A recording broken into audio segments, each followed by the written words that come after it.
কৃষ্ণ গোপালের রান্নাঘরে সকলকে স্বাগতম। আবার একটা নতুন ভিডিও নিয়ে চলে এসেছি, একদম নতুন পাট শাকের পকোড়া। এই যে পাট শাক আপনারা ভাজা খেয়েছেন, এরকম পকোড়া আশা করি কেউ খাননি। এইভাবে পকোড়া বানাবেন, বুঝতে পারছেন কতটা মচমচে হয়েছে, খুব সুন্দর।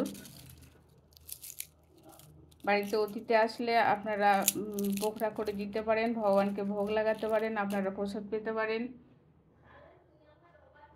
এখানে জ্যৈষ্ঠী মধুর জুস। পাট শাকগুলো এইভাবে ছিঁড়ে ধুয়ে নেব।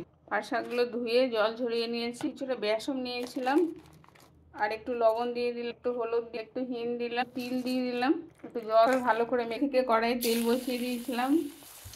বিয়ে করার জন্য আমি জ্যৈষ্ঠী মধু আর দারচিনি দিয়ে দিলাম জলের মধ্যে।